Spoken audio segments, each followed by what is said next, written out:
So today we're wandering around the Cramond Heritage Trail in the city of Edinburgh. We're heading up to these waterfalls here first, but we probably also will go and check out this fish sculpture and this old church here. And maybe if we have time, if you can see it from here, but there's an interesting little island over there. At the start of the video you'll see a sign that says that the Royal Lifeboat Society has to rescue 100 people every year. They get caught off by the tide, because I guess when the tide comes in the island you can't get off the island, which I thought was kind of funny.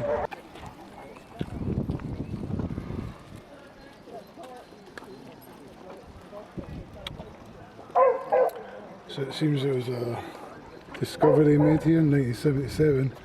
Carstone Lioness discovered by a local ferryman here in the riverbed in front of you. Having noticed that it's just another hazard to his boat, the ferryman saw the head of the lioness gradually emerge from the road and river. Over the winter, realising it might be of some importance, reported it to the city of Edinburgh. Archaeologists, a joint operation between the City Council's Archaeology Service and National Museums of Scotland recovered this impressive Roman statue in order to conserve and study it. It turned out to be one of Britain's most important Roman sculptures. The sculpture was carved from an imported type of sandstone, possibly originating from the upper fourth. The statue is of a crouching lioness, her paws on the shoulders of a naked man, her jaws open, biting down to devour his head. The plinth, which had broken off but was rediscovered, 2 snakes were carved along either side of her belly.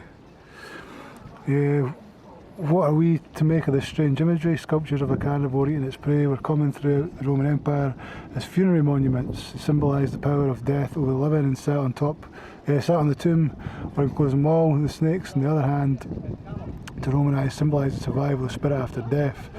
The man was probably a captive barbarian, so symbolising further the victory of the Romans in Scotland. Such an unusually large and high quality sculpture was found in Cramond raises some interesting questions. For whom was it created? Where was the cemetery in which this important Roman was buried? And why did the lioness sculpture end up on the riverbed?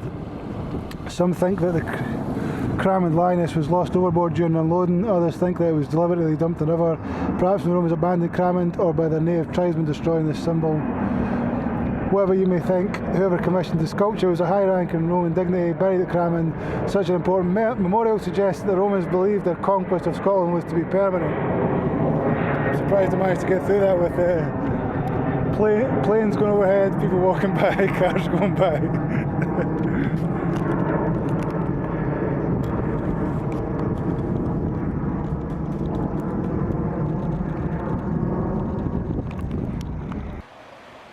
So we're currently walking along the River Almond. This area is called School Brae, which is where we're here. I think our plan is to walk all the way up to here, which these waterfalls. I think there are waterfalls up here. There's a fish ladder here, and there are like little falls along the river.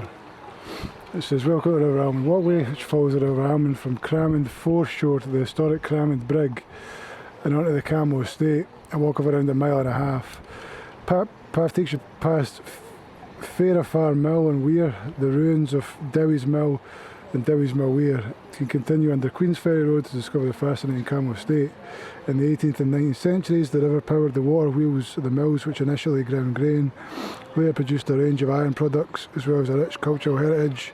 The river and banks are home to a wide variety of wildlife and birds, including heron, dippers, kingfishers and ducks. There's also a rich variety of plants, including comfrey ramsons. So yeah, we're going to head up here. It's getting kind of noisy again. There's another plane going over. I guess we're close to Edinburgh Airport. Every time I try to do one of these things, it's like a plane going over.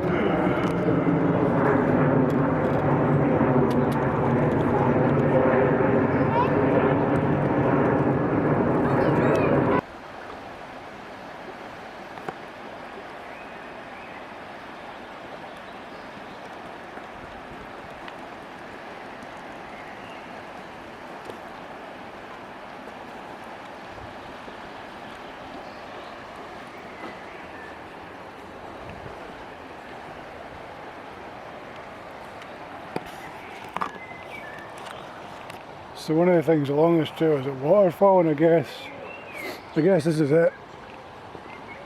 If there's sort of scenic spots or photography spots in the area, and this is one of the sort of local ones. I've never been here before. And already there's a hell of a lot to talk about, to vlog, to photograph. Look at this tree. Look at this tree coming right across here. It must have really deep roots, because you know that's a lot of weight to be bearing down. Wow. So I'm guessing this is the waterfall we're looking for. I thought we were going to have to walk a lot further along the trail, but again, another airplane. We must be really close to Edinburgh Airport. An interesting little ruin. Let's see what the history is of this ruin. I guess a lot of this stuff here is Roman. I don't know anything about the history of the area. We're kind of finding out as we go. But very interesting, and a beautiful area to walk along. I mean, look at this. Look at this beautiful River Almond that flows into the estuary. This has got, do you know that smell you get when you're near the sea, like the smell of the sea, that fresh sea air? You can smell it here. When I was down getting some photos of that other little like tumbling waterfall, you know, the waterfall tumbles and it gets the, I guess the air, the particles out of the air, you could really smell the sound of the sea there. So yeah, it's a beautiful area to walk and take photographs. So here we've got tools, chains, nails and floods. The ruined walls here are all that's left of Farah Farm Mill from 1770. It was at the heart of Cramond's Industrial Revolution. Ships brought iron from Russia and Sweden to Cockle Mill just downstream, where it was refined and cut into strips. At Farah Far, the walls reflected the fierce glow of the furnace and rang with the sound of a great trip hammer pounded the hot iron strips to make tools, chains and car axles. Cramond's industrial heyday didn't last long. The company that ran the mill was poorly managed. Customers often complained that their orders were wrong and that the river was a fickle power source, prone to flash floods and often damage to machinery. By the mid-1800s, the Cramond mills had been overtaken by larger, more modern ironworks at Carron near Falkirk. So the River Almond once powered 5 mills between Cramond, Brig and the sea. Originally grain mills, 4 were converted to iron working. Farah Farm Mill processed wool and cloth before being converted to a forge. Other mills worked with paper and furniture. After the iron industry closed down, it became a paint factory and store in 1935. A flood damaged the building beyond repair. So Cockle Mill rolled some iron into thin rods that were made into nails by local people, often children working at home. The company offered an amazing variety of nails such as clasps, pounds, braids, sharps, Flemish, shallops, claps, sheathing, sprigs, scoffers, deck spikes. Must have all been different uses, but just what they were is a mystery. The fact is that large quantities of nails are used in the King's Yard and no work can supply them for better quality or easier terms than ourselves. Cramond. William Cadell, owner of the Cramond Ironworks, writing to a potential customer in 1774.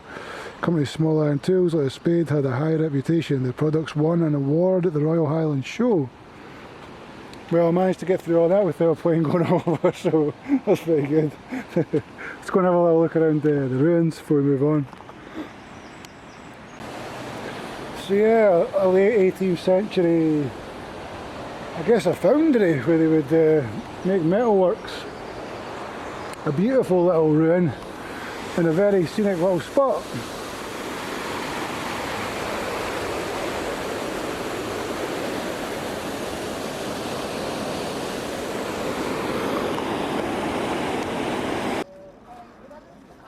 Let me check out this free exhibition, Cramond from Mesolithic times.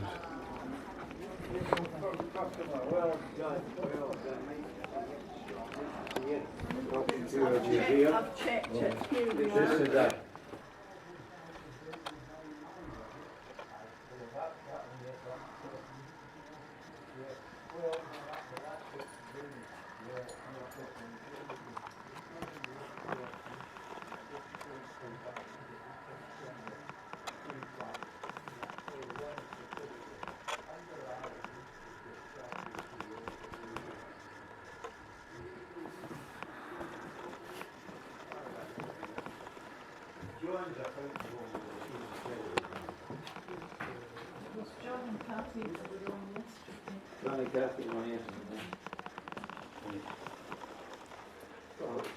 And this walking stick here, that goes back to 2010. The thing you forget now, that's when John, Kathleen and others, a guy called Bill Yeah,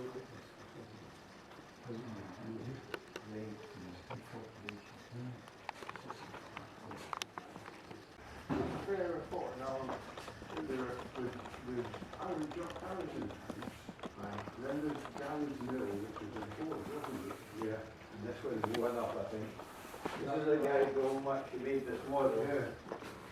And it actually goes on.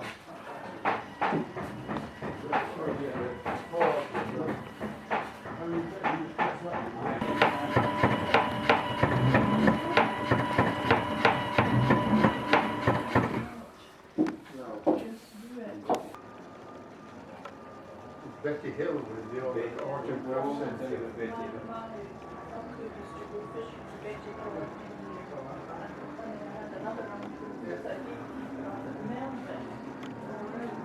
Oh, you walk into Betty Hill, there's this place, this is the best hot chocolate in the world.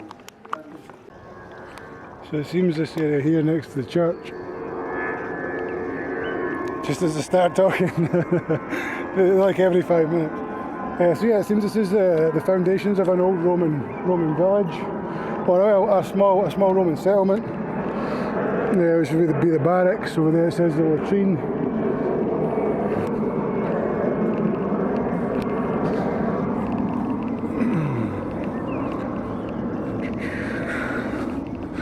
Another barracks, so yeah, the site of a Roman barracks, I guess. A Roman fort, there you go. Visual reconstruction of the Severan Roman fort and the civil settlement in the AD 208 to 2012. So area, a Roman excavation of the barrack block. So when we were in the little museum, there's a hell of a lot of history in this little area. So we've drove maybe half an hour. This is only on the other side of the bridge.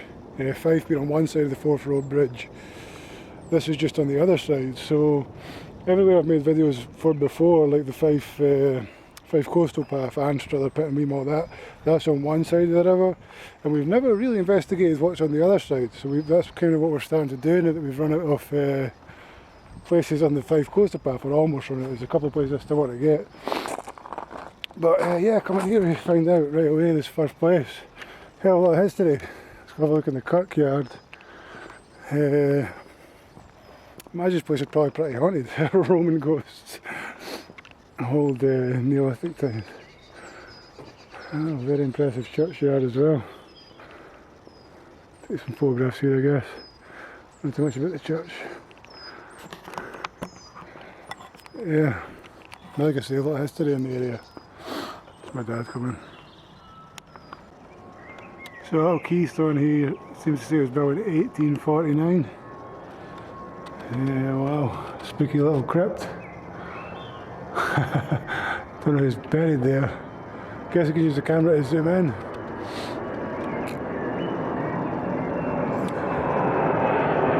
Another plane!